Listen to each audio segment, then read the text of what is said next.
কারণ তোমার মেয়ের সামনের দাঁত যে উঁচু উঁচু। ওরে বাবারে, দাঁত দেখলেই তো ভয় লাগে। কে এই মেয়েকে বিয়ে করবে শুনি?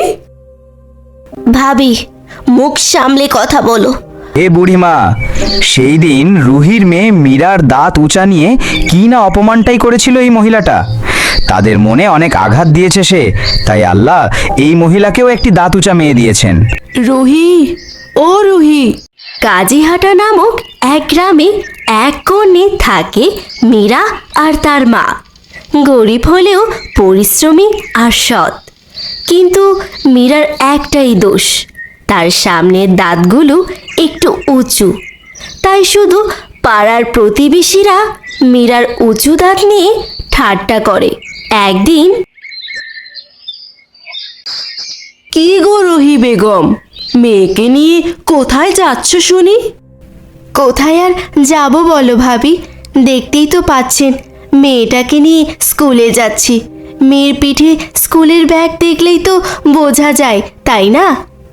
ও মা, তোমার মেয়েকে নিয়ে স্কুলে যাচ্ছ? শোনো রুহি বেগম, আমি তোমাকে একটা কথা বলি। তোমার মেয়েকে স্কুলে পড়িয়ে কোনো লাভ নেই। তোমার মেয়েকে স্কুলে পড়িয়ে যেমন বিয়ে দিতে পারবে না, তেমনই লেখাপড়া করলেও বিয়ে দিতে পারবে না। কারণ তোমার মেয়ের সামনের দাঁত যে উঁচু উঁচু। ওরে বাবারে, দাঁত দেখলেই তো ভয় লাগে। কে এই মেয়েকে বিয়ে করবে শুনি?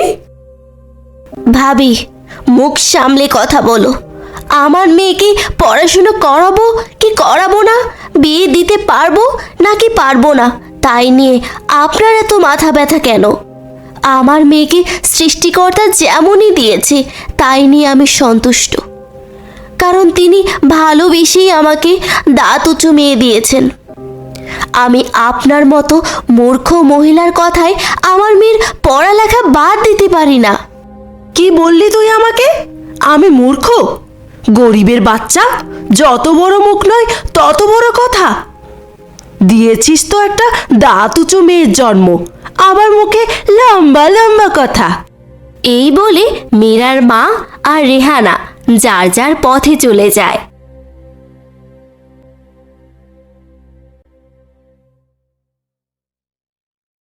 মা, আমি কাল থেকে আর স্কুলে যাব না। কি রে, তোর আবার কি হয়েছে? কেন স্কুলে যাবি না তুই? কি করে যাব মা? আমি আর পারছি না।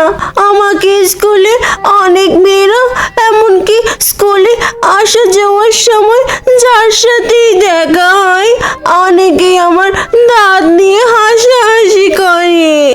এইসব দেখতে আর ভালো লাগে না মা। মা মীরা, শোনো, আমি মা হয়ে তোমাকে একটা কথা বলি। তোমার দাঁত নিয়ে লোকে যে যাই বলুক না কেন, তুমি কিছু মনে করো না। কারণ আল্লাহ মায়া করেই তোমাকে এমন বানিয়েছে। তাই তুমি আল্লাহর কাছে শুকরিয়া আদায় করো। আর যারা আল্লাহর দেওয়া জিনিসকে নিয়ে হাসি ঠাট্টা করবে, আল্লাহ তাদের বিচার করবেন।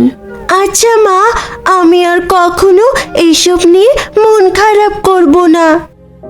কি রে রেহানা, এতদিন হলো বিয়ে হয়ে এসেছিস এ বাড়িতে, এখন অন্তত একটা বাচ্চা কাচ্চা নিয়ে ঘর আলোকিত কর। চিন্তা করবেন না মাসিমা, নতুন মেহমান আসার পথে। আপনি শুধু দোয়া করবেন। কি বলিস তুই? নতুন মেহমান আসতেছে? তাইলে তো কোনো কথাই নেই। দেখবি তোর বাচ্চা প্রায় তোর মতনই সুন্দর হবে। দাদিমা, এটা কি আর বলা লাগে নাকি? আমার বাচ্চা তো আমার মতোই ফুটফুটে সুন্দর হবে। ওই পাশের বাড়ি রুহির মেয়ে মীরার মতো ওই দাঁতাইলা তো আর হবে না। ওরে বাবা, সামনের দাঁতগুলো যেন কোদাল কোদাল। দেখ রেহানা, তুই সুন্দর বলে তোর বাচ্চাও সুন্দর হতে পারে। তাই বলে কি তোকে রহিমার মেয়ের দাঁত উঁচু নিয়ে ঠাট্টা করতে হবে? এটা কিন্তু সঠিক হয়নি তোর। মানুষ কিন্তু ইচ্ছা করে তার অঙ্গ প্রত্যঙ্গ নিয়ে দুনিয়াতে আসে না। এমনও হতে পারে আল্লাহ তোর ঘরেও এমন একটা সন্তান দিতে পারেন। কি যে বলো দাদিমা, আমার ঘরে এমন বাচ্চা আসবে কেন? আমি কি দেখতে কম সুন্দরী নাকি? আমি যেমন সুন্দরী, আমার বাচ্চাও তেমন সুন্দর হবে। কয়েক বছর পর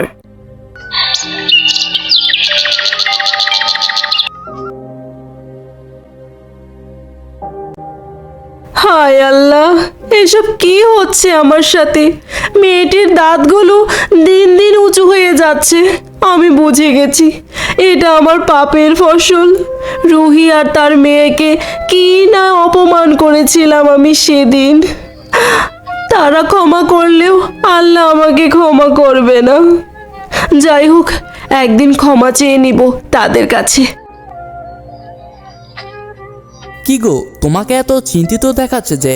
হঠাৎ করে কি হলো তোমার?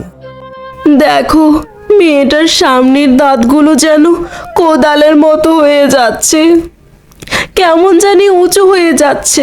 হ্যাঁ গো, তুমি ঠিকই বলছো। আমিও খেয়াল করে দেখলাম মেয়েটির দাঁতগুলো কেমন জানি বড় বড় হয়ে যাচ্ছে। আর হবে নাই বা কেন? মনে আছে তোমার, মানুষের দাঁত উঁচা নিয়ে, কালো চেহারা নিয়ে যে তুমি বেশিরভাগ হাসি ঠাট্টা করতে, মানুষের মনে আঘাত দিতে। এখন দেখছো আল্লাহ তোমার ঘরে এরকম একটা বাচ্চা দিয়েছেন, তাই মানুষের দুর্বল জায়গাতে আঘাত দিতে নেই। কি রে রেহানা, কোথায় যাচ্ছিস বল তো? না দাদিমা, একটু ওইদিকে যাচ্ছিলাম। ও মা, তোর সাথে এটা কে রে? তোর মেয়ে নাকি? হ্যাঁ দাদিমা, এটাই আমার মেয়ে। কি রে রেহানা, কোথায় গেল তোর লম্বা লম্বা কথা? দেখছিস ওপরওয়ালার কি এই খেলা? কি আঘাত নাই না দিতি তুই মানুষের মনে? হে বুড়িমা, সেই দিন রুহির মেয়ে মীরার দাঁত উঁচা নিয়ে কি না অপমানটাই করেছিল এই মহিলাটা। তাদের মনে অনেক আঘাত দিয়েছে সে, তাই আল্লাহ এই মহিলাকেও একটি দাঁত উঁচা মেয়ে দিয়েছেন। দেখছিস রেহানা, মানুষের মন ভাঙা আর মসজিদ ভাঙা কিন্তু সমান অপরাধ। আমি বলেছিলাম না সেদিন, মানুষের মনে আঘাত দিতে নেই। আর বলবো না দাদিমা, আমি আমার ভুল বুঝতে পেরেছি। আচ্ছা তোমরা থাকো, আমি গিয়ে রুহি আর মরিয়মের কাছ থেকে ক্ষমা চেয়ে আসি। রুহি, ও রুহি, ঘরে আছো? কোথায় গেলে তোমরা? আরে, কে এলো আমার বাড়িতে? ওমা, রোহানা ভাবি যে? গরিবের বাড়িতে হাতির পাড়া। কি মনে করে আসলে ভাবি আমার বাড়িতে? বোন আমার, এমন করে বলে আমাকে লজ্জা দিও না। তুমি আমাকে ক্ষমা করে দাও বোন। আমি আমার ভুল বুঝতে পেরেছি। এই যে দেখো, আমার পাপের ফসল তোমার সামনে নিয়ে এসেছি। আমার খারাপ ব্যবহারের কারণে আজ আমার মেয়েটাও দাঁত উঁচু হয়েছে। মা মীরা, তোমাকে দাঁত উঁচু নিয়ে কত কথাই না শুনিয়ে কষ্ট দিয়েছিলাম মা। তুমি আমাকে ক্ষমা করে দিও। চাচি, তোমার ভুল বুঝতে পেরেছ, এটা শুনে অনেক খুশি হয়েছি। চাচি, আমরা মানুষগুলো যেমনই হই না কেন, সবার আগে আমরা মানুষ, কারণ আল্লাহ আমাদের সকলকে সৃষ্টি করেছেন।